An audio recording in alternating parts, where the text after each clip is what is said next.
Bienvenue dans le 3e épisode de notre série, intitulée « Les 70 ans de Jérémie, selon la Bible et l'Histoire ». Dans un article de la tour de garde du 1er octobre 2011, la Watchtower a vainement tenté de prouver que ce serait en 607 avant notre ère, que Nebuchadnezzar a détruit Jérusalem et déporté les Juifs à Babylone. Ils y seraient restés captifs pendant 70 ans, soit de -607 à -537. Pendant tout ce temps, Jérusalem et le pays de Juda seraient demeurés un désert de ruines. Elle prétend que son point de vue est conforme à la Bible, et que les historiens sont dans l'erreur quand ils disent que la dévastation de Jérusalem et de Juda a eu lieu en 587 avant notre ère. A-t-elle raison de dire cela ? Nous allons maintenant démontrer qu'à l'inverse, l'histoire, l'archéologie et la Bible sont en parfaite harmonie pour ce qui concerne la période néo-babylonienne. Nous appliquerons la règle selon laquelle il ne sera possible d'affirmer qu'une prophétie biblique s'est réalisée que si les faits avérés concordent en tout point avec ses prévisions. En Deutéronome 18, 21 et 22, Dieu dit en effet : « Comment saurons-nous que Jéhovah n'a pas dit cette parole ? Si le prophète parle au nom de Jéhovah, et que la parole ne se réalise pas, si elle reste sans effet, c'est que Jéhovah n'a pas dit cette parole. Le prophète l'a dite présomptueusement. Tu ne devras pas avoir peur de lui. » Tout d'abord, que nous apprend l'histoire ? Quand Babylone est-elle devenue puissance mondiale ? La plupart des historiens s'accordent sur le fait que Babylone a supplanté l'Assyrie dans la domination mondiale en 609 avant notre ère, comme en témoignent ces quelques études, que vous pouvez retrouver compilées dans le livre de Carl Olof Johnson, intitulé « Les temps des gentils reconsidérés », à la page 263 du livre, ou page 249 du PDF. Titre du tableau : La chute de l'Assyrie, 609 avant notre ère. La chute de Babylone ayant eu lieu en -539, date universellement reconnue, non seulement par les historiens mais aussi par la Watchtower qui pour le coup leur fait confiance. Le pouvoir de Babylone a bien duré 70 ans, ce qui valide parfaitement la prophétie de Jérémie à ce sujet. L'histoire profane établit également que Nebuchadnezzar est devenu roi à la fin de l'année 605 avant notre ère. Selon le comptage babylonien, la première année de son règne est donc -604. Nous prouvons plus loin que la Bible confirme cela. Aux pages 228 et 229 du livre de Carl Olof Johnson, pages 217 et 218 du PDF, vous trouverez la traduction d'une partie de la chronique babylonienne BM 21-1946, traduction effectuée en 1956 par le professeur Wiseman. Cette chronique couvre la période allant de la dernière année du règne de Nabopolassar à la 10e année du règne de Nebuchadnezzar. Elle met en évidence les conséquences considérables de la défaite de l'Égypte à Carchemish devant les Babyloniens, bataille qui a eu lieu au cours de l'été 605 avant notre ère. Le récit est cohérent avec ce que dit la Bible en Jérémie 46:2. Pour l'Égypte, au sujet de l'armée de Pharaon Néchao, le roi d'Égypte, qui se trouvait près de l'Euphrate et qui a été battu à Carchemish par le roi Nabuchodonosor de Babylone, pendant la 4e année du règne de Joachim, fils de Josias, le roi de Juda. Dans ce texte, il s'agit de la 4e année de Jéhoïakim, année d'accession comprise. Rapporté aux dates confirmées par l'archéologie et l'histoire, le règne de Joachim s'étend de -608 à -598. La 4e année de son règne est donc bien 605 avant notre ère. Reprenons maintenant l'article écrit par la Watchtower dans la tour de garde du 1er octobre 2011, intitulé « Quand l'ancienne Jérusalem a-t-elle été détruite ?» Nous suivrons dans le même ordre les sous-titres que nous avons analysés dans l'épisode précédent. Le premier, 70 ans pour qui ? S'appuie sur Jérémie 25:11 où il est écrit : « Oui, tout ce pays sera réduit en ruine et deviendra un spectacle horrible. Et ces nations devront servir le roi de Babylone pendant 70 ans. » À la question 70 ans pour qui ? La Watchtower tente d'expliquer qu'il faut comprendre 70 ans pour les Juifs.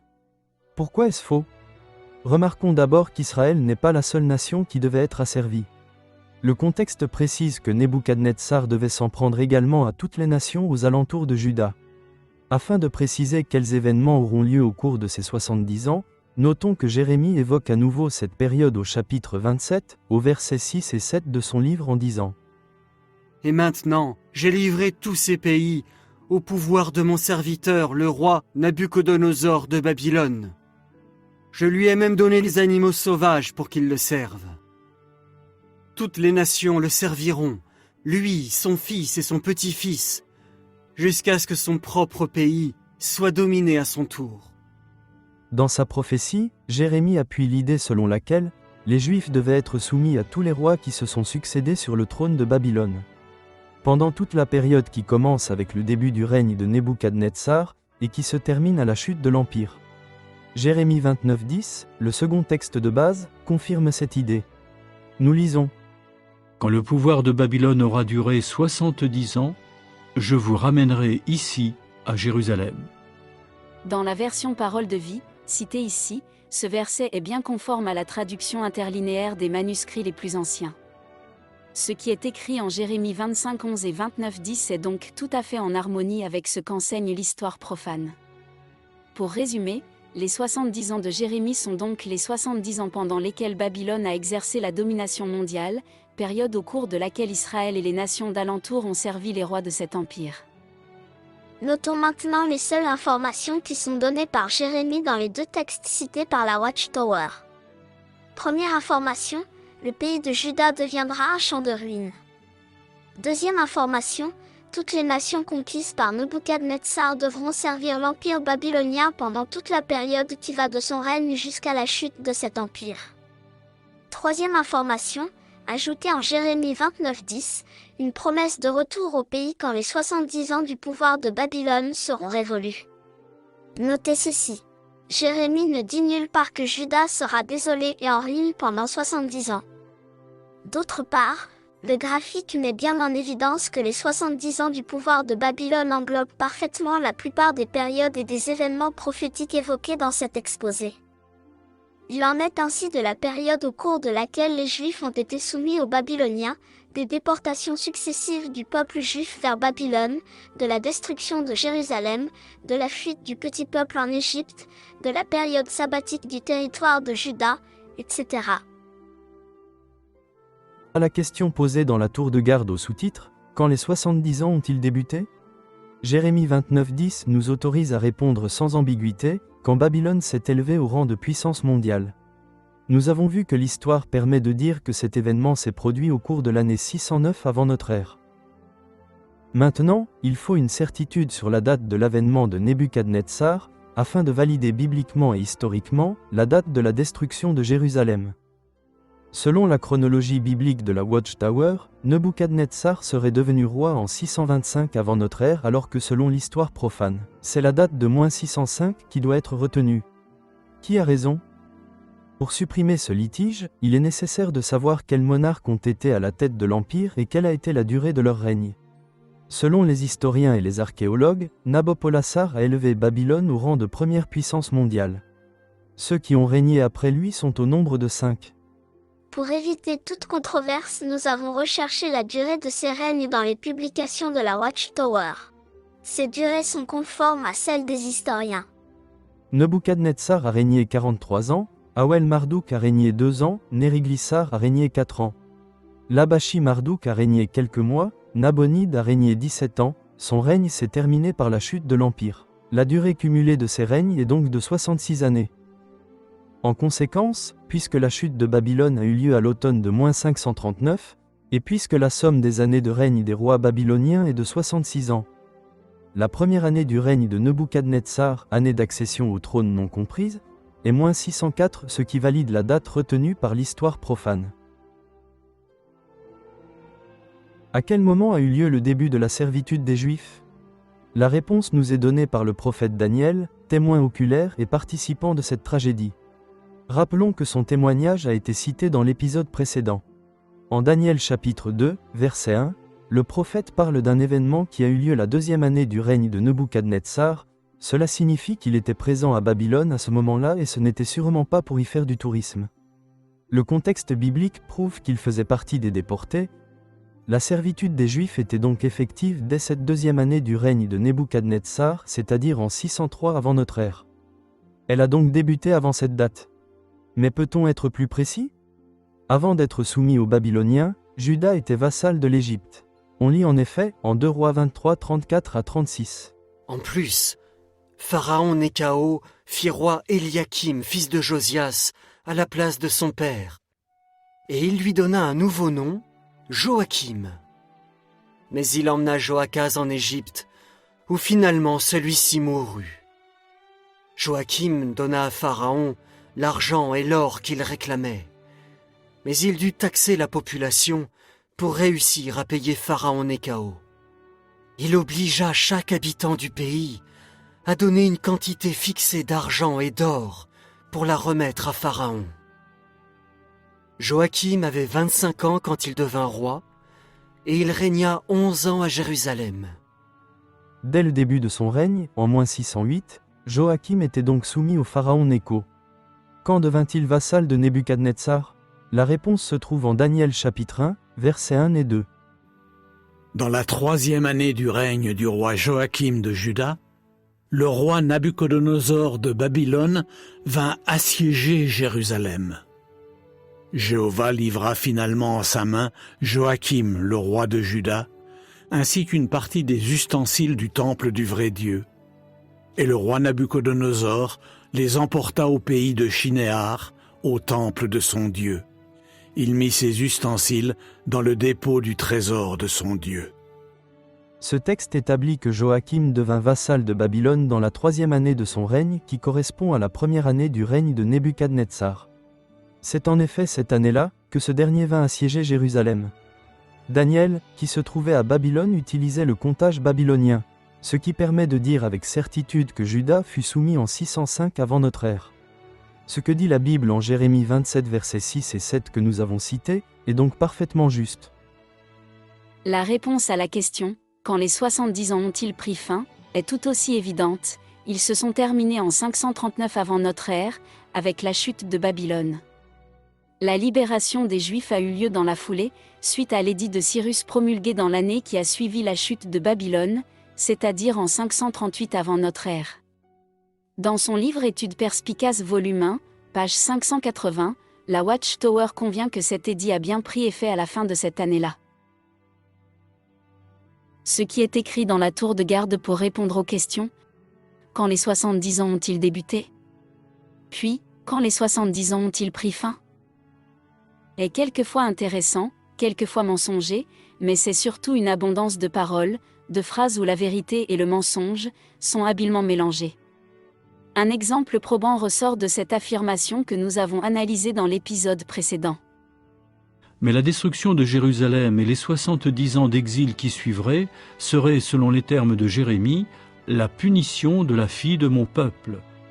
Il est vrai qu'un exil a eu lieu lors de chaque guerre de Nebuchadnezzar contre Jérusalem. D'ailleurs, hormis la déportation de quelques nobles vers 605-604 avant notre ère, toutes ces déportations sont recensées en Jérémie 52, 28 à 30, où il est écrit « Voici la population que Nabuchodonosor emmena en exil. Dans la 7e année de son règne, 3023 Juifs. Dans la 18e année du règne de Nabuchodonosor, 832 personnes furent emmenées de Jérusalem.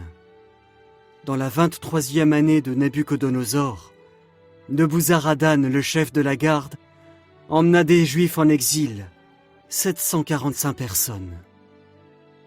En tout, 4600 personnes furent emmenées en exil. Ainsi Jérémie confirme bien qu'un exil a suivi la destruction de Jérusalem, mais c'est un mensonge de dire que les personnes mentionnées par le prophète ont subi cette punition pendant 70 ans. Le but de ce flot de paroles est d'embrouiller le lecteur et de cacher l'utilisation d'un raisonnement circulaire, supposé démontrer que les 70 ans de Jérémie sont la période de désolation totale de Jérusalem et de Juda, qui aurait débuté en -607 pour se terminer en -537. L'épisode précédent a amplement prouvé que c'est une impossibilité, une aberration monumentale. Pour finir de battre en brèche les élucubrations de la Watchtower, il faut maintenant établir deux choses. Quand l'abandon de Jérusalem et de Juda a-t-il commencé? Combien de temps cette désolation totale a-t-elle duré? Pour obtenir les réponses à ces deux questions, il nous faut connaître la date réelle de la destruction de Jérusalem par Nebuchadnezzar. Pour cela, la Bible fournit toutes les informations utiles en 2 Rois 25 versets 8 à 10. Le verset 8 nous permet de déterminer avec précision la date exacte de cette destruction. Le 7e jour du 5e mois, on était dans la 19e année du règne du roi Nabuchodonosor de Babylone. Selon le comptage des Juifs, pour qui la première année est celle de l'accession au trône, le règne de Nebuchadnezzar débute à la fin de -605, ce qui porte la destruction de Jérusalem à 587 avant notre ère.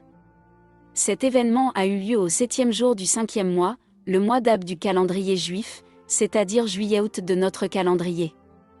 2 Rois chapitre 25 versets 22 à 26 nous informe qu'après la destruction de Jérusalem, Nebuchadnezzar a établi Guédalia gouverneur du petit peuple resté sur place. Malheureusement, ce dernier fut assassiné au cours de la même année. Le crime a eu lieu au mois de Tishri, soit septembre-octobre de notre calendrier. Suite à ce meurtre, le petit peuple resté sur place a eu peur de subir les représailles du roi de Babylone et s'est enfui en Égypte. Cela nous donne la possibilité de considérer que l'abandon de Jérusalem et du pays de Juda était effectif à la fin de l'année 587 avant notre ère. Il est intéressant de noter que le pays est resté en ruine et dépeuplé pendant 49 ans. Pas 70 ans, mais bien 49 ans. Bien sûr, il s'agit là d'une information que la Watchtower a préféré passer sous silence. Dans sa tour de garde, elle maintient que l'abandon du pays a duré 70 ans, et tente de justifier sa position en citant Lévitique 26 où nous lisons, dans les versets 33 à 35. « Et je vous disperserai parmi les nations, et je dégainerai l'épée derrière vous. Votre pays sera dévasté, et vos villes seront ravagées. À cette époque, la terre s'acquittera de ses sabbats, tous les jours qu'elle restera dévastée, tandis que vous serez dans le pays de vos ennemis. À cette époque, la terre se reposera, car elle devra acquitter ses sabbats. Tous les jours qu'elle restera dévastée, elle se reposera, parce qu'elle ne s'était pas reposée pendant vos sabbats quand vous habitiez sur elle. » Vous avez sans doute noté que dans ces versets, aucune durée de 70 ans n'est évoquée. Ce texte fait référence à la loi sur le sabbat décrite au chapitre 25 du Lévitique, versets 8 à 22. Remarquons particulièrement ce que dit cette loi aux versets 8 et 10. « Tu compteras 7 années sabbatiques, 7 fois 7 ans, et les jours des 7 années sabbatiques s'élèveront à 49 ans. Vous devrez sanctifier la 50e année et proclamer la liberté dans le pays à tous ses habitants. Cela deviendra pour vous un jubilé, et chacun récupérera sa terre, et chacun retournera dans sa famille. » Pensons-nous que Dieu pourrait déroger à ses propres lois en imposant à son peuple une sorte de jubilé, n'intervenant qu'à la 70e année, quand il avait préconisé la 50e ? Il est vrai qu'en l'occurrence, la Bible ne parle pas de jubilé, mais s'il s'agit d'une coïncidence, elle est vraiment troublante. Quoi qu'il en soit, la libération des Juifs après 49 ans de repos sabbatique pour la terre de Juda est parfaitement appropriée, puisque conforme à la loi sur le sabbat. Vous avez certainement remarqué que dans notre exposé aucune ambiguïté, aucune incertitude n'a été rencontrée. L'histoire appuyée par l'archéologie s'est révélée parfaitement conforme aux prophéties inspirées par notre Créateur. Nous n'avons pu que constater la véracité de ces paroles que Dieu a fait consigner par le prophète Isaïe dans son livre, chapitre 42 verset 9. Voilà, les premières choses se sont produites. Maintenant j'en annonce de nouvelles. Je vous les révèle avant qu'elles arrivent. Isaïe a également rapporté celle-ci au chapitre 46 verset 10. Je suis Dieu, et il n'y a personne comme moi. Dès le commencement, je prédis la conclusion, et depuis les temps anciens, j'annonce les choses qui n'ont pas encore été faites. Je dis, ce que j'ai décidé s'accomplira, et tout ce qui me plaît, je le ferai. Et l'apôtre Pierre de confirmer dans sa deuxième lettre, chapitre 1 versets 20 et 21. Car avant tout, vous savez qu'aucune prophétie de l'Écriture ne provient d'une interprétation personnelle. En effet, la prophétie n'a jamais été apportée par la volonté de l'homme, mais c'est poussé par l'Esprit Saint que des hommes ont parlé de la part de Dieu. Oui, tout ce que Dieu a prédit par l'intermédiaire du prophète Jérémie s'est révélé intégralement vrai. Pouvait-il en être autrement? Bien sûr que non. À la question posée par la Watchtower dans la tour de garde du 1er octobre 2011, quand l'ancienne Jérusalem a-t-elle été détruite? Nous avons répondu en démontrant, de façon irréfutable, que l'histoire, l'archéologie et la Bible permettent d'affirmer que Jérusalem a bien été détruite en 587 avant notre ère. Nous avons mis en évidence le fait que l'article concocté par le Collège central de la Watchtower est truffé de contre-vérités. D'autre part, cet article est incomplet, car il fait l'impasse sur 2 autres périodes de 70 ans, qui concernent les Juifs de l'époque néo-babylonienne. Comme promis, le prochain épisode de cette série, le numéro 4, comportera une analyse des prophéties de Zacharie, particulièrement les chapitres 1 et 7 qui mentionnent ces périodes, et vous constaterez une fois encore que l'histoire et la Bible sont en parfaite harmonie.